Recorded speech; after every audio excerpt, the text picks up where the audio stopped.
এই যে ভাই, সবাই এই ভাইটাকে একটু লক্ষ্য করে দেখুন। এই ভাইটি আমার প্রবাসে থাকে। সে কাজ করতে করতে হঠাৎ করে তার কারেন্টের শর্ট লাগে। শর্ট লাগার পরে দেখুন এই ভাইটি কত অসুস্থ হয়ে গেছে।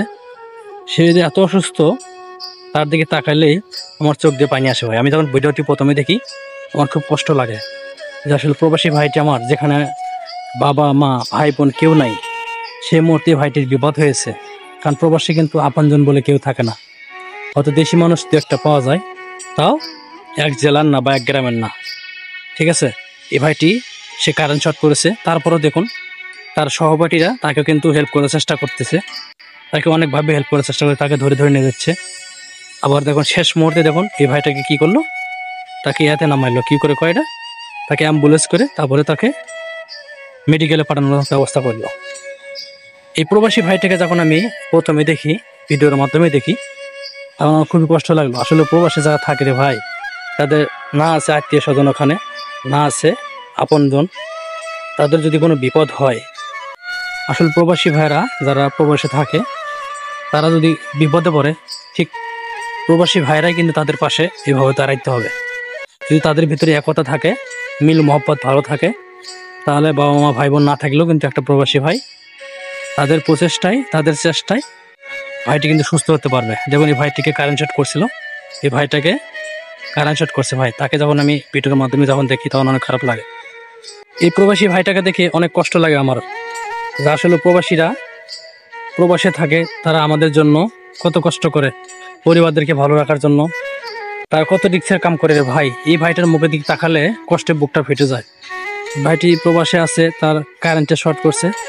কারেন্টে শর্ট করলে কিন্তু অনেক মানুষই বাঁচে না ভাই, কারণ এমন একটা জিনিস, সে সেকেন্ডের মধ্যে শরীরের রক্ত সব চুষে খায়, তারপরে মানুষটা সে মারা যায়।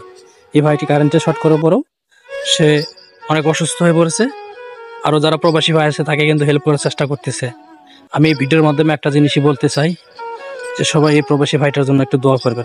কারণ তারা কিন্তু পরিবার আছে, সন্তান আছে, বাবা মা আছে। তারা কিন্তু অনেক কষ্ট করে তাকে টাকা পয়সা সব কিছু গুছায় তারপরে কিন্তু তাকে প্রবাসে পাঠাইছে, একটু বেশি টাকা ইনকামের আশায়। কারণ দেশে তো এত টাকা ইনকাম করা এত সহজে সম্ভব না। এই ভাইটা কিন্তু প্রবাসে গেছে অনেক স্বপ্ন নিয়ে। একটা মানুষ যখন প্রবাসে যায় ভাই, বুক ভরা স্বপ্ন নিয়ে যায়, যাতে কষ্টই হোক, তখন সে কী করে, সে প্রবাস থেকে সহজে আসতে চায় না। সে প্রবাসে যত কষ্টই হোক সে প্রবাসে থাকে। এই ভাইটি আমার কিন্তু বুক ভরা স্বপ্ন নিয়ে প্রবাসে গেছে, প্রবাসের মাটিতে সে আছে।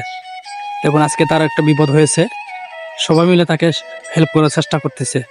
সবাই সহযোগিতায় কিন্তু তাকে শেষ পর্যন্ত হসপিটালে পাঠানোর ব্যবস্থা করা হয়েছে। সবাই প্রবাসী ভাইদের জন্য দোয়া করবেন। অনেক ভাই আছেন প্রবাসীদেরকে অনেক গালবন্ধ করেন, অনেক ধরনের খারাপ কথা বলে, কিন্তু ভাই প্রবাসীরা যে পরিমাণ কষ্ট করে, তার কিঞ্চিত পরিমাণ কষ্ট কিন্তু অন্তত আমি নিজেও এই দেশ থেকে করি না। হ্যাঁ, কষ্ট না করলে কি জীবন চলে না? কষ্ট করে তারা কিন্তু উপার্জন করে। কারণ বেশিরভাগ প্রবাসী যে সুখের জীবনযাপন করে এরকম না, তারা অনেক কষ্টের কাজ করে। ঠিক আছে, তারা রোদের ভিতরে কাজ করে বেশিরভাগ। হয়তো কতিপয় কিছু ভাই আছেন যারা কিনা একটু ভালো লেখাপড়া করে তারপরে প্রবাসে যায়, তারপরে তারা ওখানে অনেক উন্নতভাবে থাকে। কিন্তু আসলে এটা মানে বেশিরভাগ প্রবাসী না, অল্প কিছু। ঠিক আছে, সবাই প্রবাসী ভাইদের জন্য দোয়া করবেন। পরিশেষে একটাই কথা, সবার কাছে আমি এই ভিডিওর মাধ্যমে প্রবাসী ভাইদের জন্য দোয়া চাই। কারণ প্রবাসী ভাইরা অনেক কষ্ট করে তারপরে টাকাটা উপার্জন করে। দেখুন এই প্রবাসী ভাইটাকে, তাকে দেখে কষ্টে বুকটা ফেটে যাচ্ছে আমার। সত্যি প্রবাসী ভাইরা অনেক কষ্ট করে। এই প্রবাসী ভাইটাকে যখন আমি প্রথমে দেখি, কষ্টে বুকটা ফেটে গেছে ভাই। তারপরে আমি ভিডিওটি আপনাদের মাঝে শেয়ার করলাম। আপনাদের কেমন লাগছে, এবং আশা করি আপনাদের এই ভিডিওটি অনেক কষ্ট দিছে। কারণ প্রবাসী ভাইদেরকে যারা ভালোবাসেন, তাদের এই ভিডিওটি দেখার পর অনেক খারাপ লাগছে, এটা আমরা বিশ্বাস করি। এবং সবাই এই প্রবাসী ভাইয়ের জন্য দোয়া করবেন। আজকের এই ভিডিওটি পর্যন্ত আবার দেখা হবে নতুন কোনো ভিডিওতে। এসে বন্ধু সবাই সুস্থ থাকবেন, ভালো থাকবেন। আল্লাহ হাফেজ। সবাই প্রবাসী ভাইয়ের জন্য দোয়া করবেন, আল্লাহ তাআলা তাকে দ্রুত সুস্থ করে দেয়, আমিন।